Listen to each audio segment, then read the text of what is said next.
ज्ञान संपन्नम निर्दोषं परमेश्वरं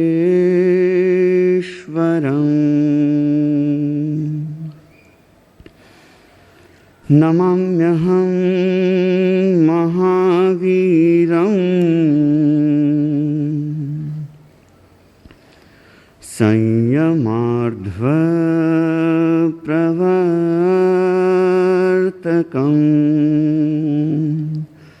संयमार्ध्वप्रवर्तकम्।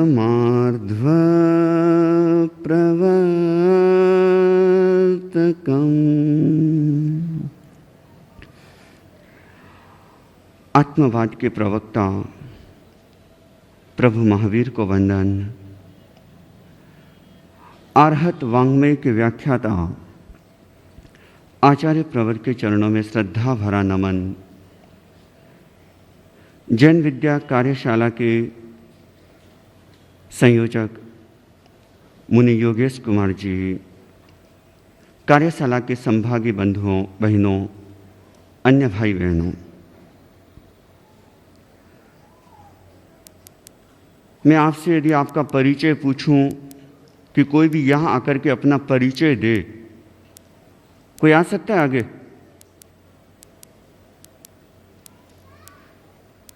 कोई भी एक जन आकर के अपना परिचय देगा आगे आके? है ही नहीं किसी का परिचय, सब अपना परिचय भूल चुके हैं। मैं कौन हूँ कोई नहीं जानता। जानता है कोई? जो जानता है वो हाथ खड़ा करेगा। कोई नहीं जानता। एक आदमी का हाथ खड़ा हुआ है। सामायिक है उनके, नहीं तो मैं आगे उनसे जरूर पूछवा था। महात्मा के पास एक युवक गया और प्रश्न पूछा कि इस दुनिया में सबसे मुश्किल काम क्या है?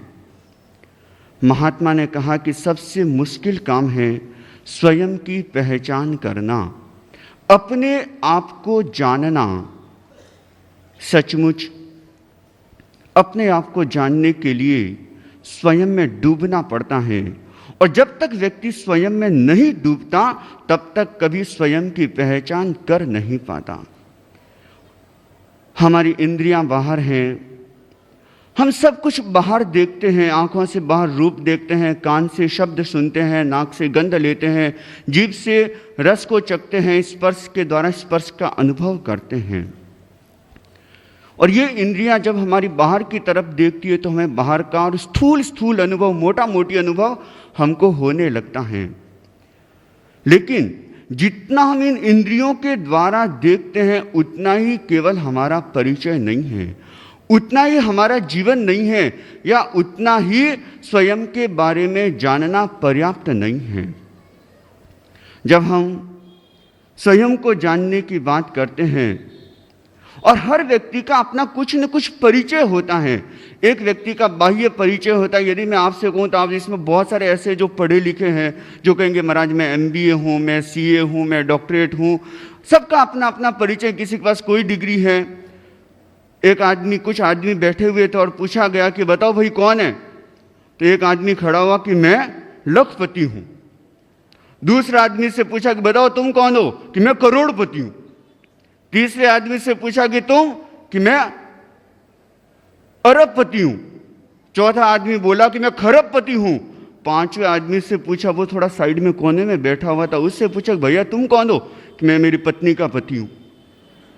अरे वो कुछ न कुछ तो है ही, क्योंकि इस दुनिया में जो भी प्राणी आता है वह किसी न किसी रूप में अपना अस्तित्व बना करके रखता है। बिना पहचान के वह कभी नहीं रह पाता। वो अलग बात है कि वह स्वयं इस बात को जानता है या नहीं कि मेरी पहचान क्या है। क्योंकि जब हमारी इंद्रियां बाहर देखती है, और आदमी को बाहर देखने में मजा आता है, वह दुनिया की सारी खबरें रख लेगा। शायद यहां पर ऐसा कोई व्यक्ति है कि जिसके पास मोबाइल नहीं है। अभी वो घर पे छोड़ के आगे सामाई की तो अलग बात है, लेकिन मोबाइल का यूज नहीं करते हैं। शायद ही कोई यहां पर एक बंदा मुश्किल से मिलेगा जो अपना हाथ खड़ा करेगा कि मैं मोबाइल का यूज नहीं करता।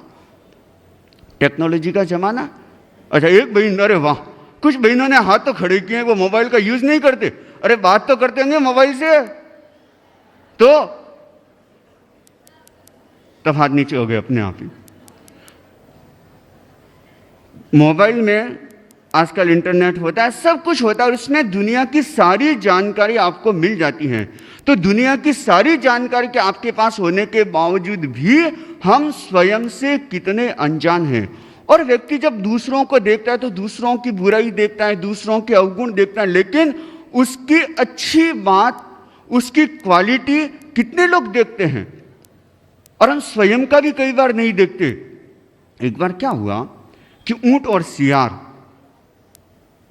दोनों जा रहे थे, तो ऊंट सियार से बोलता है कि ऊंट कहे सियार मामा टेढ़ा अंग वाला भुंडा।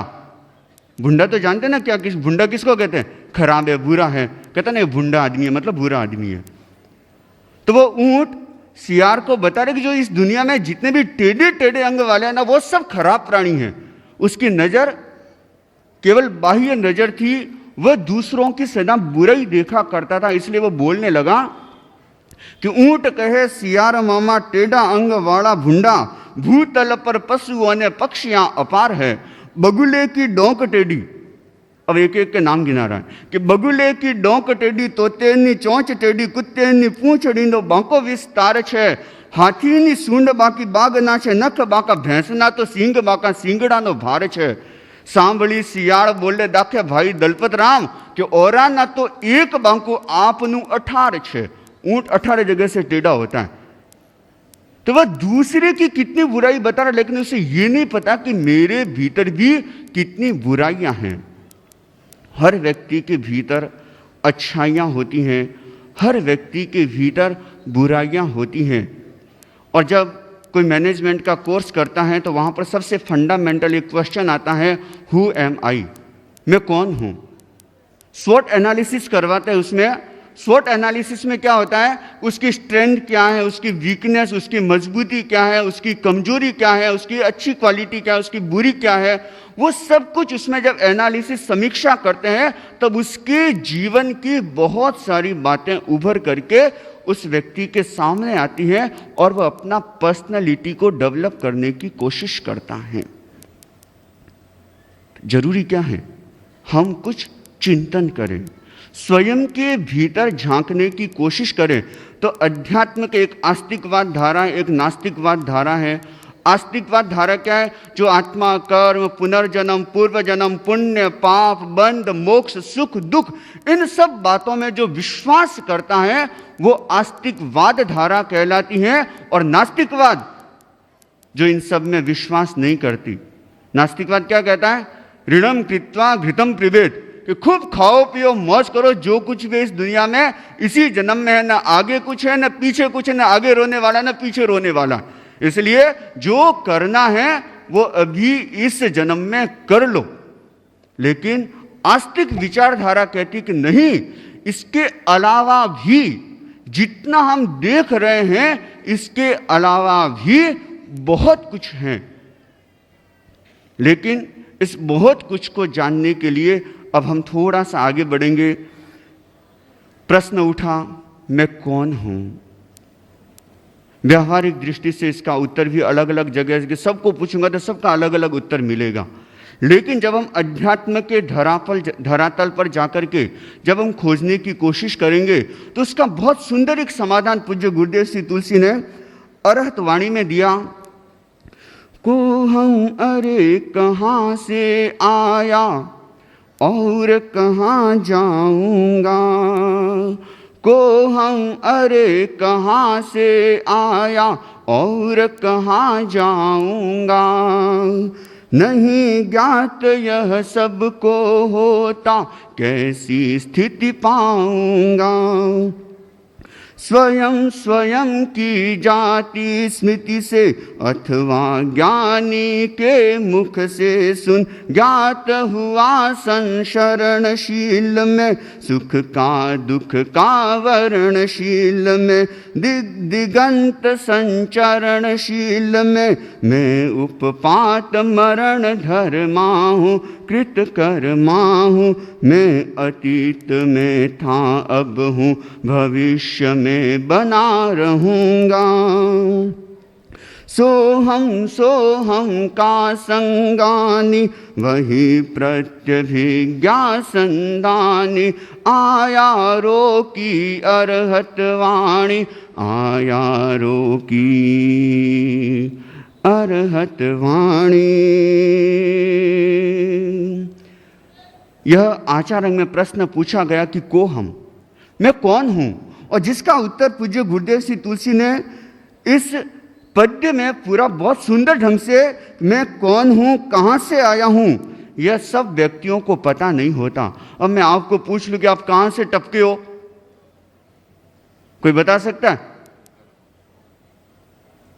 कि मेरी पास्ट लाइफ क्या थी? कई बार ऐसे व्यंग किया जाता है कि जब ऊपर बहुत ज्यादा बदमाशी कर रहे थे तो क्या क्या परमात्मा ने सबको यहां पर धरती पे टपका दिया। लेकिन ऐसा नहीं है। मेरा पीछे भी अस्तित्व था, वर्तमान में है और आगे भी मेरा अस्तित्व रहेगा।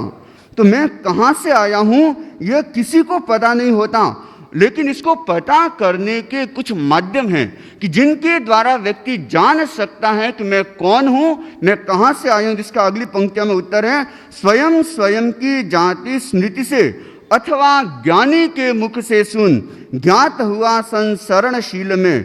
कि या तो मैं अपने स्मृति ज्ञान के आधार पर, किसी को पूर्व जन्म की स्मृति हो जाती है उसके आधार पर, या किसी ज्ञानी व्यक्ति के मुख से सुनकर के मुझे पता चलता है कि मैं संसरणशील हूं, अर्थात चार गतियों में भटकने वाली आत्मा हूं।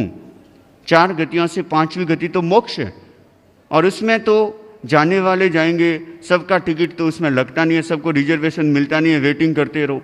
लेकिन चार गतियों में हर व्यक्ति को, हर आत्मा को, हर जीव को भ्रमण करना पड़ता है। और उसके बाद क्या है कि सुख का दुख का वर्णशील में, कि मैं सुख और दुख को करने वाला हूं, सुख और दुख को भोगने वाला हूं। और दिगंत संचरणशील में, कि मैं दसों दिशाओं में संचरण करने वाला हूं, अर्थात मेरा ऐसा कोई स्थान नहीं है जहां पर मैंने जन्म न लिया हो, जहां पर मैं पैदा नहीं हुआ हो, या जिस प्रदेश का मैंने, आकाश प्रदेश का मैंने स्पर्श नहीं किया हो, हर जगह मेरा जन्म हुआ है, मेरा मरण हुआ है। मैं उपपात मरण धर्मा हूं, कृत कर्मा हूं। मैं अतीत में था अब हूं, भविष्य में बना रहूंगा। कि मैं उपपात अर्थात जन्म, मैं जन्म लेने वाला हूं, मृत्यु को प्राप्त होने वाला हूं, और मैं कृत कर्मा हूं, अर्थात कर्मों को करने वाला हूं। और उसके बाद में है, मैं अतीत में था अब हूं, भविष्य में बना रहूंगा। त्रैकालिक अस्तित्व मेरा है। ऐसा नहीं कि आज है और आगे पीछे कुछ नहीं, पहले भी था, आज भी है और आगे भी मेरा अस्तित्व, जो मेरा मूल स्वरूप है वह रहेगा। वही प्रत्यभिज्ञा संदानी, आया रोकी अरहत वाणी। कि इसी स्मृति, प्रत्यभिज्ञा का मतलब हो गया कि स्मृति के आधार पर होने वाला ज्ञान कि मैं वही हूं। जैसे कि मान लो आपने कभी पुस्तक पढ़ी और बहुत सालों बाद में उस पुस्तक को देखा, अरे ये तो वही पुस्तक है जो मैंने उस दिन पढ़ी थी, जो मैंने उस दिन चौमासे में, जसोल चातुर्मास में संवत्सरी के दिन पढ़ी थी। आपको क्या याद आया? संवत्सरी का दिन याद आ गया, जसोल चातुर्मास याद आ गया, और यह याद आ गया कि हाँ, उस दिन मैंने इस पुस्तक का वाचन किया था, यह तो वही पुस्तक है। इसी तरह से कि मैं अपने आत्मज्ञान के आधार पर मैं जानता हूं, या अपने पूर्व जन्म की स्मृति के आधार पर, या किसी ज्ञानी के मुख से सुनकर के मैं जानता हूं कि मैं जन्म धर्मा हूं, मरण धर्मा हूं, या इन चारों गतियों में भटकने वाला हूं। अब हम इस विषय की थोड़ी सी व्याख्या करते जाएंगे, क्योंकि जब भी हम इस दुनिया को देखते हैं तो दो तत्व हमारे सामने आते हैं, दो जगत है, एक इंद्रिय जगत और एक अतीन्द्रिय जगत। इंद्रिय जगत का मतलब कि जो इंद्रियों के द्वारा अनुभव होता है। बहुत सारे व्यक्ति इस तर्क को देते हैं कि महाराज हम तो वही चीज मानते हैं कि जो हमको इन इंद्रियों के द्वारा अनुभव होता है, उसके अलावा हम कोई बात का विश्वास नहीं करते।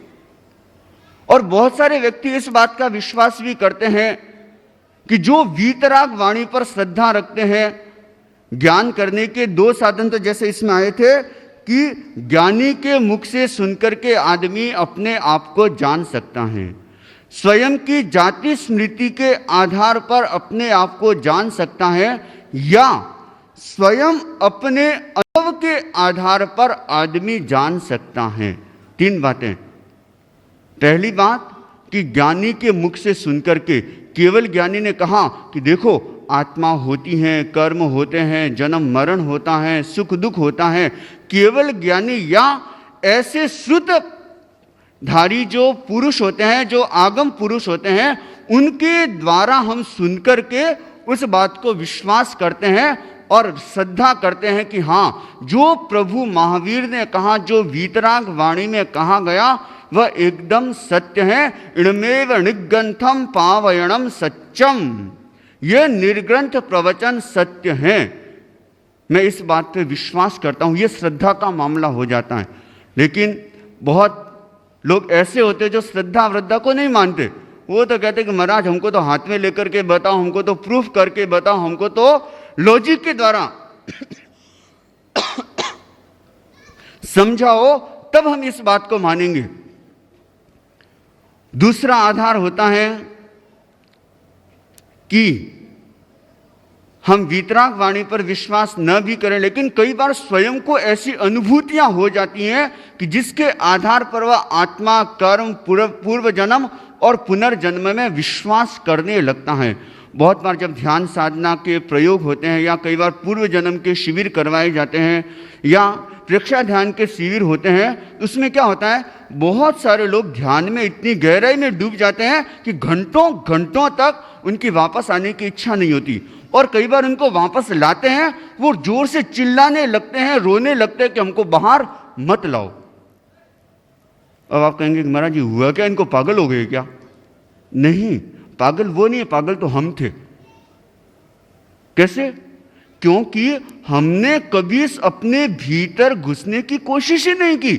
हमने अपने घर की व्यवस्थाएं सारी ऐसी कर रखी हैं कि जब भी फ्री हो जाओ, कोई भी ऐसा व्यक्ति है जो ये कहे कि मैं 5 मिनट अपने साथ बैठता हूं, जिसमें न परिवार, न व्यापार, न और कोई चिंतन, केवल मैं अपने साथ, मैं, मेरा मन और मेरी आत्मा, 5 मिनट, 10 मिनट मैं अपने साथ बैठता हूं। शायद गिने चुने ऐसे व्यक्ति मिलेंगे जो स्थिरता के साथ 5-10 मिनट बैठ जाए, और वो 5-10 मिनट में भी पता नहीं उनके साथ क्या क्या घटनाएं घटती हैं।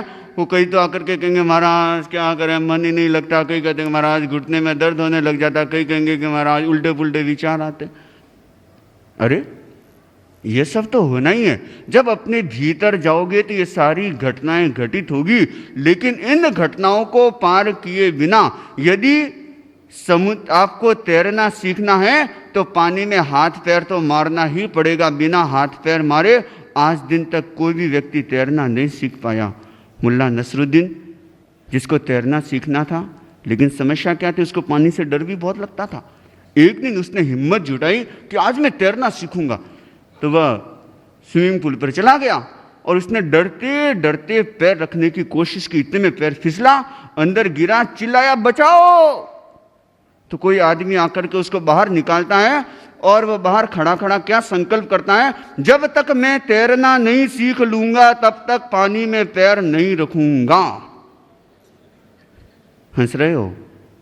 मुल्ला की बात है इसलिए, और खुद की बात होती तो अरे हम भी तो ऐसे ही करते हैं। हम क्या करते हैं, सामाई करते हैं, मन नहीं लगता इसलिए सामाई करना छोड़ देते हैं। माला क्यों नहीं फेरते कि महाराज क्या करें, मन ही नहीं लगता इसलिए माला मैंने फेरना छोड़ दिया। तो मैं कहता हूं बहुत अच्छा किया। अरे ऐसा आपके जीवन में कभी दिन नहीं आएगा जब आपका मन एकदम शांत हो जाएगा। अरे ऐसे योगी विरले मिलते हैं कि जिनका मन एकदम शांत हो जाए या जो अपने आप पर पूर्णतया नियंत्रण कर ले। यह तो निरंतर अभ्यास है। अभ्यास करते करते करते करते जीवन में एक दिन ऐसा भी आता है कि जब हम साधना की उच्च कोटि पर पहुंच सकते हैं। भगवान महावीर जब परीक्षण का समय आता है तो भगवान महावीर के 27 भवों का वर्णन सुनने को मिलता है। और आचार्य प्रवर बहुधा उन 27 भवों का वर्णन बड़ी रोचक शैली में लोगों को सुनाते हैं। लेकिन अब देखना कि भगवान महावीर को सम्यक नए सार के जीव में मिली थी, लेकिन मुक्ति कब मिली? भगवान महावीर के रूप में 27वें जन्म में। अब 27 जन्मों की यात्रा की तब जाकर के वो मुक्ति को प्राप्त कर पाए। और हम सोचते हैं कि एक ही बार में हमको सब कुछ मिल जाए। अरे कोई ऐसी टेबलेट थोड़ी है कि जो ली और गिट की और हो गया काम। नहीं बंधुओं, इसके लिए हमें स्थिरता रखनी पड़ती है। इसके लिए हमें अपने आप पर संकल्प शक्ति को रखना पड़ता है, तब जाकर के हमारे भीतर ये स्थितियां पैदा होती हैं। तो हम अपने अनुभव के आधार पर जान सकते हैं कि मैं कौन हूं। लेकिन उस अनुभव को जानने के लिए हमें अपने भीतर उतरना पड़ता है। केवल इंद्रिय जगत के आधार पर जब तक जिएंगे तब तक कभी भी स्वयं को जान नहीं पाएंगे। यह हमारी आत्मा को जानना अतीन्द्रिय चेतना का विषय है। अरे बाहर छोटी छोटी चीजों को भी यदि जानना तो इन इंद्रियों के द्वारा नहीं जान सकते। कोई बता सकता है इस दीवार के पीछे क्या है? अरे कुछ है तो सही ना, क्या है भाई? कौन बताएगा? विक्रम, क्या इस दीवार के पीछे?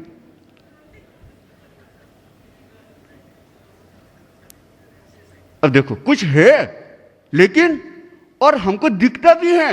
बाहर जाकर के देखोगे तो आपको दिख जाएगा कि इसके पीछे कुत्ता खड़ा है कि गधा खड़ा है, या कोई फैक्ट्री है या किसी का मकान है।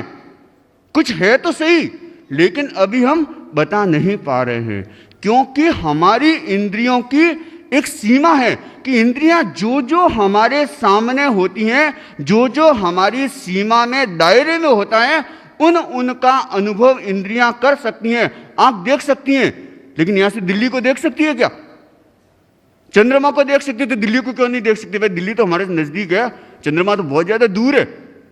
लेकिन चंद्रमा को देख सकती है, लेकिन दिल्ली को नहीं देख सकती, क्योंकि चंद्रमा का हमारा सीधा संबंध सेट हो रहा है। लेकिन दिल्ली के साथ बीच में इतना ज्यादा आवरण आ गया, इतनी ज्यादा दूरी हो गई कि हम उसको देख नहीं पा रहे हैं। वह हमारे परोक्ष हैं।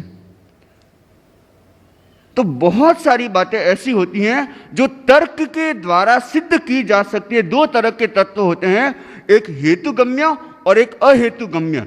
हेतुगम्य का मतलब जिनको तर्क के द्वारा, लॉजिक के द्वारा, उदाहरणों के द्वारा जिनको हम बहुत अच्छे से समझ सकते हैं। लेकिन कुछ ऐसे तत्व होते हैं, कुछ ऐसी बातें होती हैं कि जिनको हम श्रद्धा के द्वारा स्वीकार करना पड़ता है। तर्क के द्वारा, उदाहरण के द्वारा, लॉजिक के द्वारा हम उसको सिद्ध नहीं कर सकते। अब कोई कहे कि आत्मा है, यह मेरे को हाथ में लेकर के बताओ तो मैं मानूंगा। और ऐसा भी हुआ। एक बार क्या हुआ, एक महात्मा प्रवचन कर रहे थे और बड़ा सुंदर उनकी शैली थी प्रवचन करने की। सैकड़ों लोग उनका प्रवचन सुनने के लिए आते, और जो उनके प्रवचन के जो विषय होते थे वो इसी तरह के होते थे।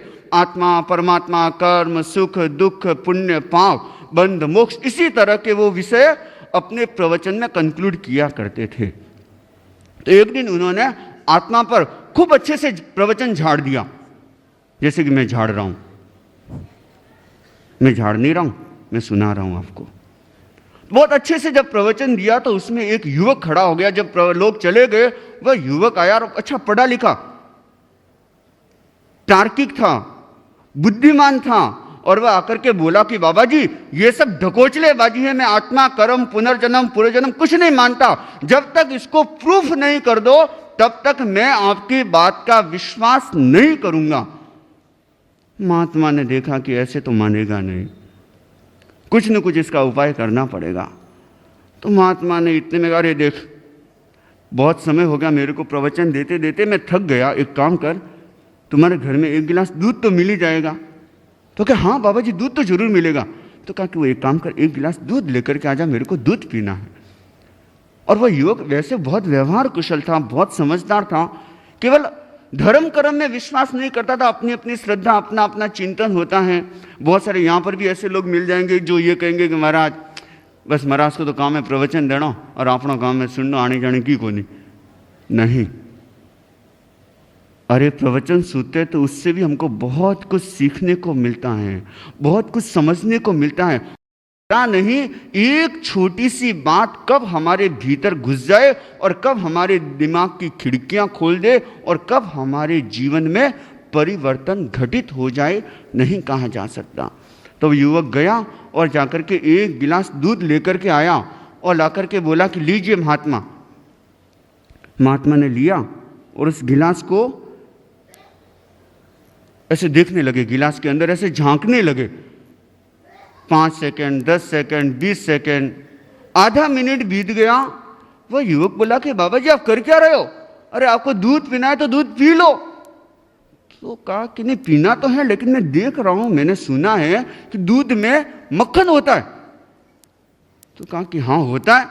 तो कहा कि दिख तो नहीं रहा इसमें। तो कहा कि बाबा जी लगता है आपने जल्दी दीक्षा ले ली, बचपन में दीक्षा ले ली, यदि बड़े होकर के लेते तो पता चल जाता। क्योंकि बड़ा जब अच्छी एज मतलब 10 साल, 20 साल का, 25 साल का होता है तो सारे अनुभव कर लेता। और जब छोटे मान लो 10 साल का विवेक मुनि है, उनको क्या अनुभव होगा कि क्या होता है, छाछ कैसे बनाते हैं, मक्खन कैसे निकालते हैं, क्या पता होगा। तो कहा कि बाबा जी लगता है आपने जल्दी दीक्षा ले ली। तो कहा कि हाँ दीक्षा तो मैंने बहुत जल्दी ले ली थी। तो कहा कि इसलिए आपको पता नहीं है। तो कहा कि क्यों? अरे बाबा जी ये घी है ना, ये मक्खन ऐसे ही नहीं दिखता। कि क्यों?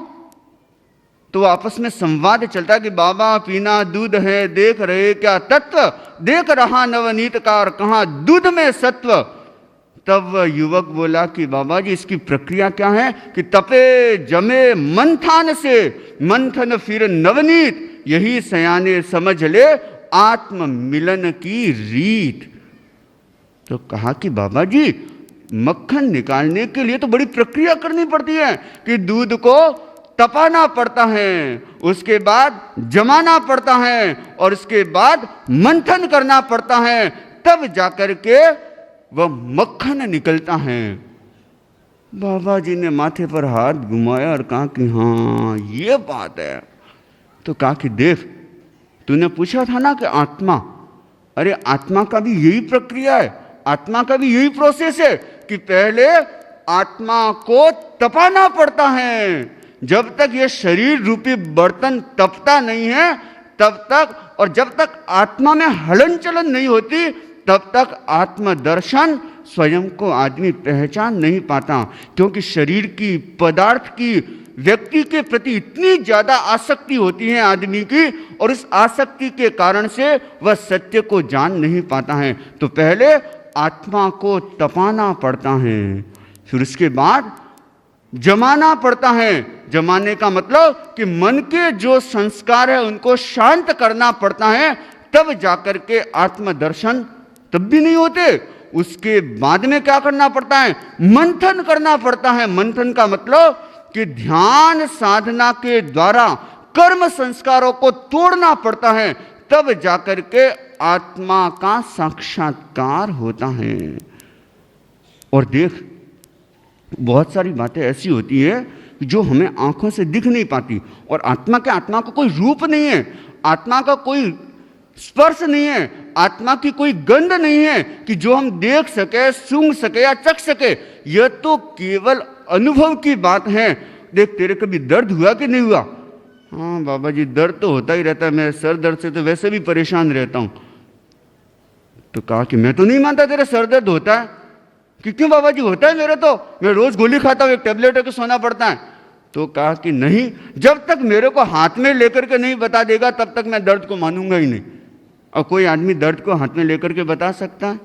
नहीं, क्योंकि दर्द अनुभव की चीज है, वो हाथ में लेकर के बताने की चीज नहीं है। हाँ कुछ ऐसे सिम्टम, कुछ ऐसे लक्षण होते हैं जिनके आधार पर हम जान सकते हैं इस व्यक्ति को ये समस्या है।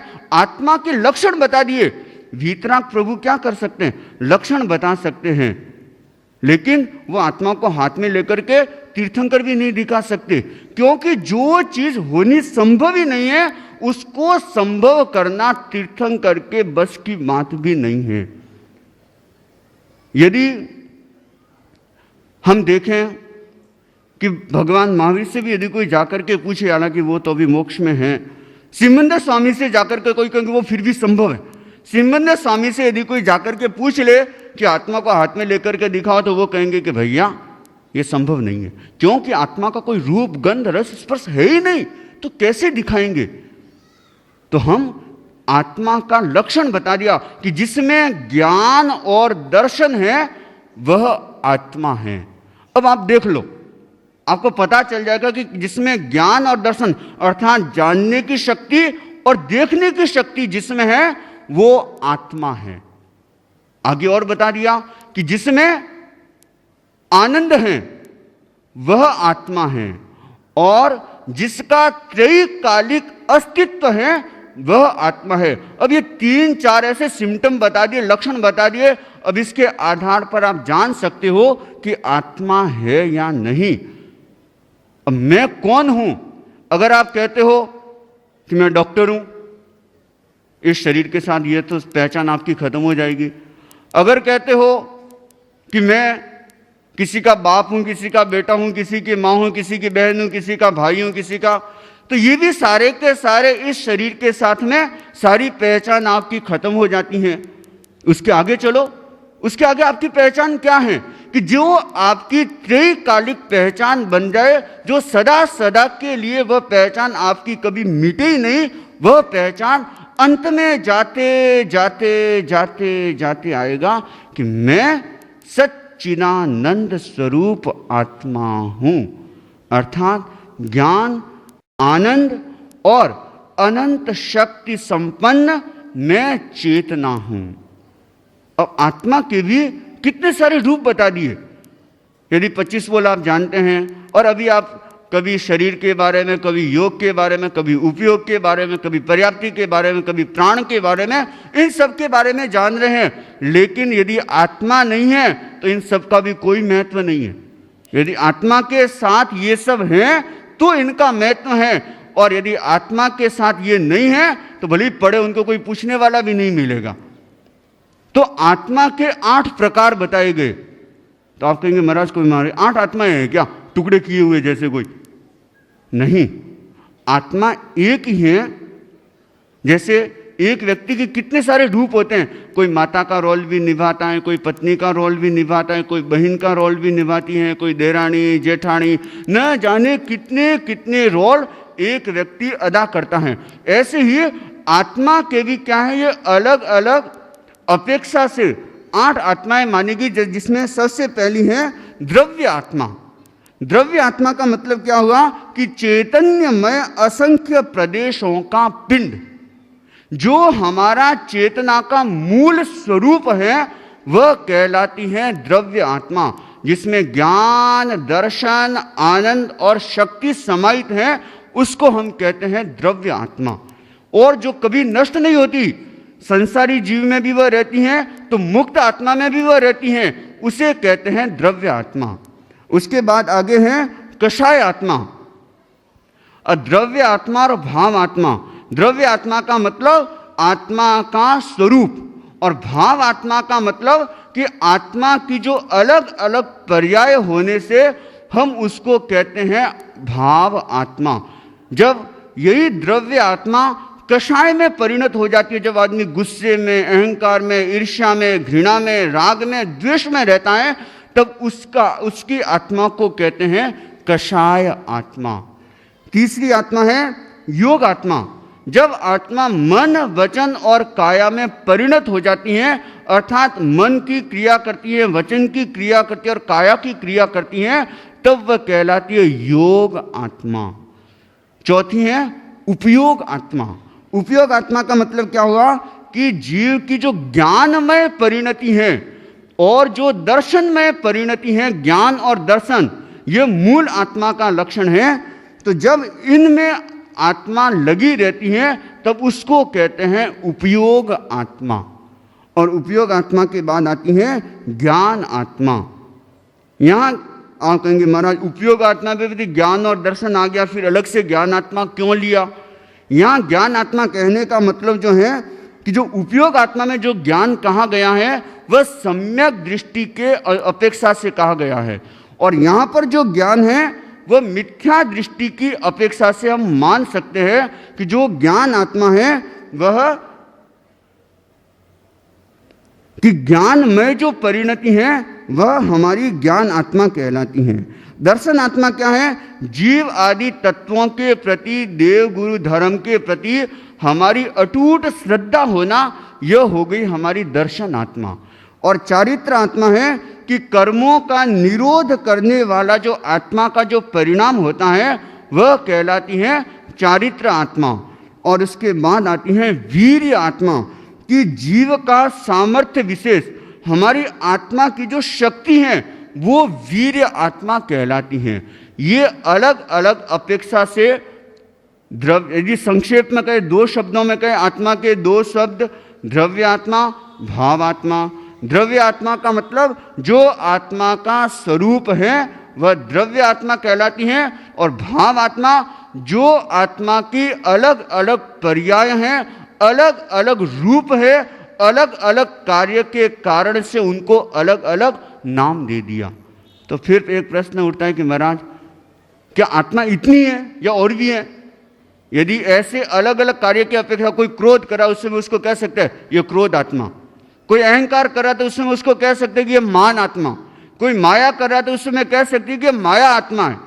मतलब उसमें अगर हम ऐसे भेद प्रभेद करते जाएं तो अनंत भेद हो सकते हैं, लेकिन यहाँ पर एक समुच्चय की दृष्टि यदि इतने भेद करें तो 8 भेद के अंदर अंदर आत्मा का सारा स्वरूप आ जाता है।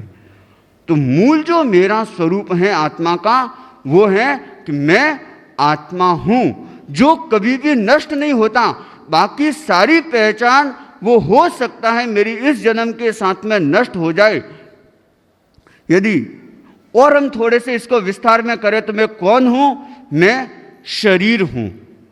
अर्थात इस जन्म की अपेक्षा से देखें या ऐसे भी देखें, कार्बन शरीर और तेजस शरीर जब तक हम मोक्ष नहीं चले जाते तब तक हमारे साथ में रहते हैं, और आत्मा के इतने अभिन्न मित्र हैं। आज के दोस्त तो फिर भी टूट जाते हैं, लेकिन ये दोस्त कभी नहीं टूटते। जब तक आत्मा मोक्ष में नहीं चली जाएगी तब तक ये तेजस शरीर और कार्बन शरीर दोनों साथ नहीं छोड़ेंगे, तब तक साथ निभाएंगे। अर्थात अंतिम क्षण तक आत्मा के साथ ये तेजस शरीर और कार्बन शरीर रहते हैं। तो मैं आत्मा और शरीर का एक संयोगिक, एक दोनों का संयुक्त रूप हूं।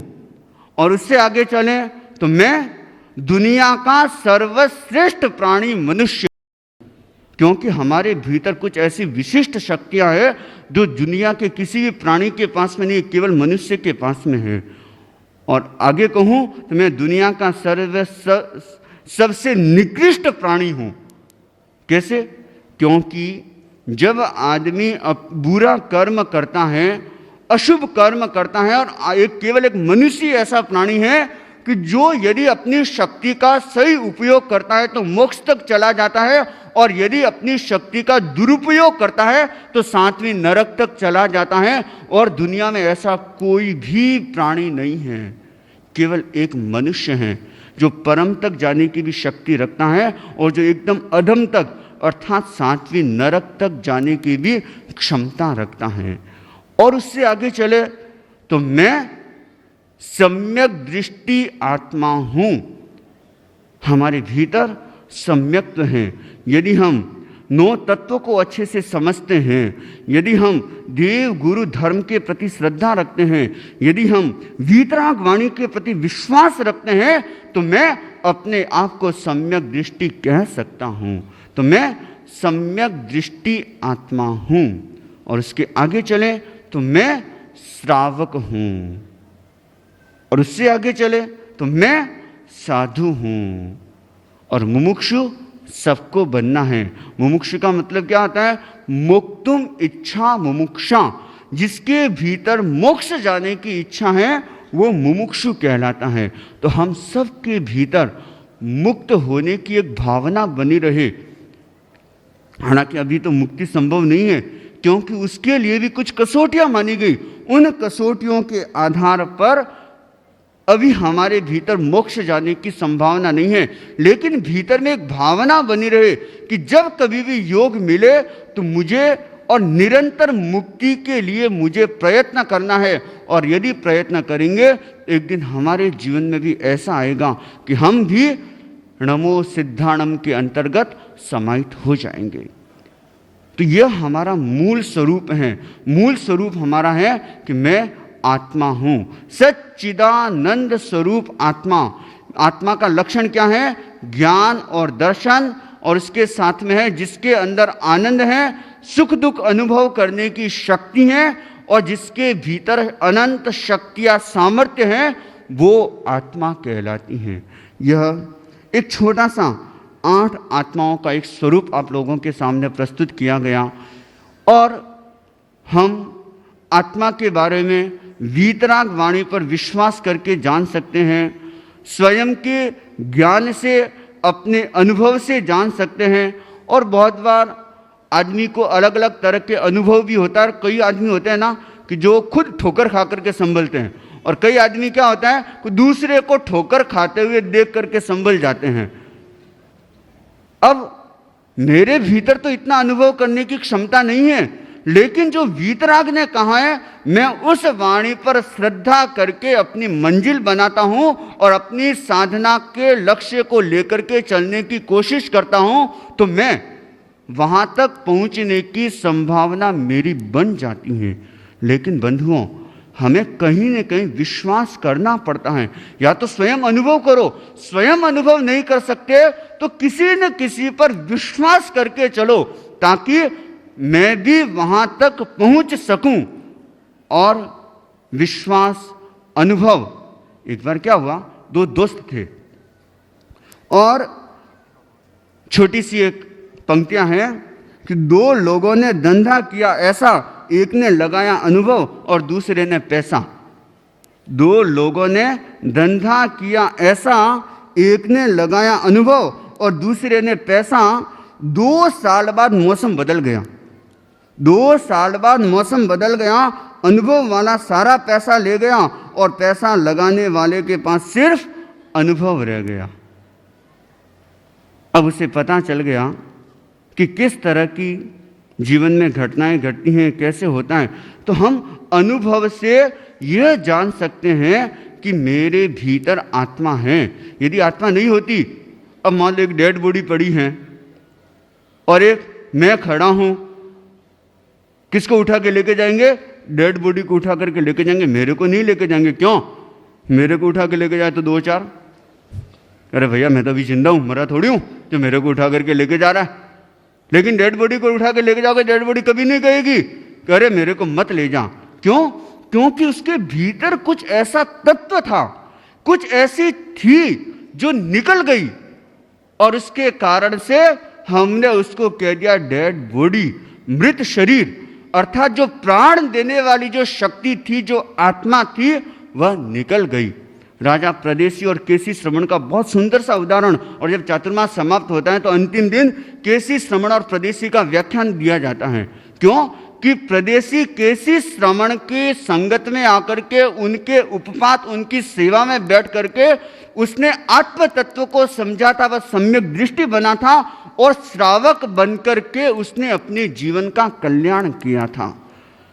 तो प्रदेशी केसी श्रवण से इतने सारे प्रश्न पूछते हैं, वो कहते हैं कि आत्मा और शरीर अलग अलग हैं, और अलग अलग उदाहरण देकर के वो कहता है कि देखो, मैंने एक जिंदे आदमी को एक कुंभी में डाल दिया, और इसके बाद में जब मरने के बाद देखा तो उसमें कुंभी में कोई छेद ही नहीं था, कोई जगह नहीं थी जहां से आत्मा निकल सके। इसलिए उसने कहा कि आत्मा और शरीर एक ही हैं, अलग अलग नहीं हैं। ऐसे कई उदाहरण देकर के केसी श्रवण के साथ संवाद चला और केसी श्रवण ने उनको समझाया कि अरे आत्मा ऐसी वस्तु नहीं है कि जो किसी के रोकने से रुक जाए या मकान उसके लिए बाधा बन जाए। आत्मा तो कहीं पर भी आ सकती हैं, जा सकती हैं, क्योंकि आत्मा का कोई रूप नहीं है, गंध नहीं है, रस नहीं है, स्पर्श नहीं है, कोई वर्ण नहीं है, या आत्मा कोई ऐसी वस्तु नहीं है कि जिसको आने जाने में कोई बाधा हो जाए। जैसे कि जब आत्मा मुक्त होती है ना, तो क्या होता है, यहाँ पर कोई जीव हैं, मान लो तीर्थंकर विराजमान हैं, और यहाँ पर जब आत्मा मुक्त होती है, सिद्ध बुद्ध और मुक्त बनती है, यहाँ से आत्मा छूटी और सीधी मोक्ष तक पहुँच जाती है। केवल एक समय में यहाँ और वहाँ, बीच में चाहे पंडाल आए, चाहे मकान आए, चाहे और कोई बाधा आए, वो बाधा उसको रोक नहीं सकती, क्योंकि आत्मा की अद्भुत शक्ति मानी गई है। तो बंधुओं, मैं कौन हूँ? एक शब्द में मैं आत्मा हूँ। मेरी आत्मा का स्वरूप है ज्ञान, दर्शन, आनंद और शक्ति। बस हम इस बात पर विश्वास करके अपने आप को साधना में लगाने की कोशिश करें, तो हम निश्चित रूप से उस शुद्ध आत्म तत्व को हम प्राप्त कर सकते हैं। इन्हीं भावों के साथ में ओम शांति शांति शांति।